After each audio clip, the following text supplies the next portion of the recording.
Welcome to 4328 Chamberlain Hall here in the Physics Department of the University of Wisconsin-Madison. I'm Jim Reardon. And I'm Brett Unks. And we are here for Lab SC1, the String Theory Lab. Your students should leave the lab knowing the basics of transverse waves on strings. It only takes three equations to summarize the behavior of standing waves on strings. F equals v over lambda, v equals root f over mu, and lambda equals 2L over n. Unfortunately, we're afraid that many students will just memorize these equations without actually understanding what they mean. Don't let this happen to your students. When students are taking data, walk around to each table and ask them simple questions that they should be able to answer just by looking at the apparatus. What is the wavelength? What's the frequency? What is the mode number? What is the tension? Don't let students hide behind equations. They have to answer just by looking.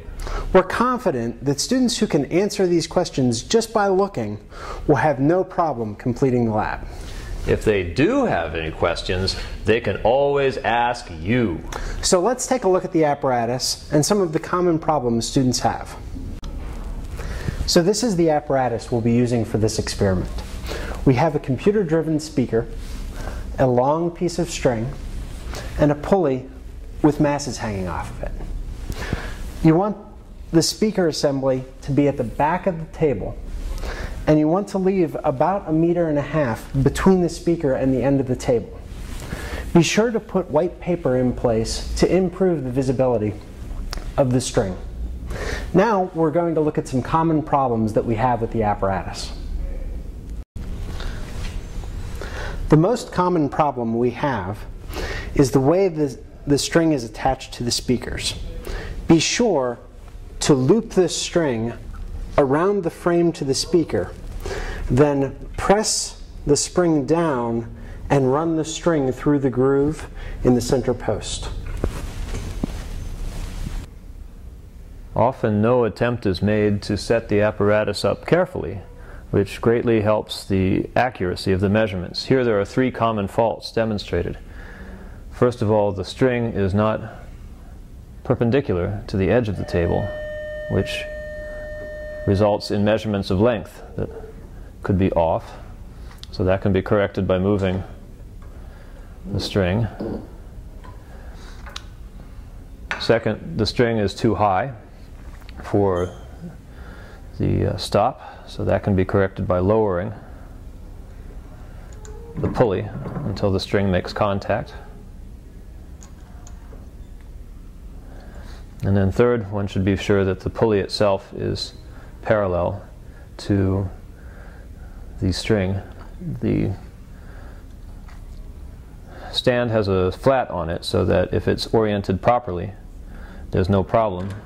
But many students will have the pulley the wrong way with the flat on the wrong side, and then it's quite easy for the pulley to end up sideways. So that will result in inaccurate measurements of the tension, because the tension will be less in this part of the string than in this part of the string due to friction of the pulley.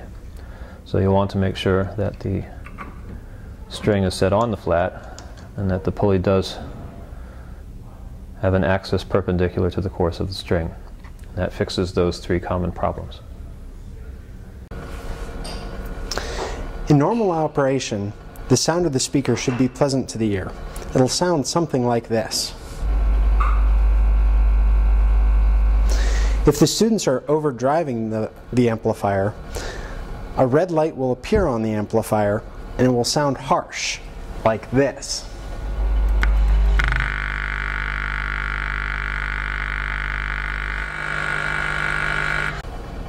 If you see the red light on or hear harsh sounds, tell the students to turn down the amplifier.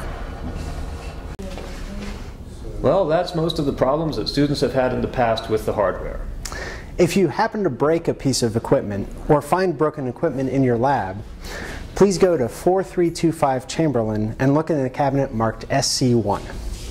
If you find problems with the lab manual, make sure to mark them in the markup copy at the front of the room. Thanks a lot for teaching.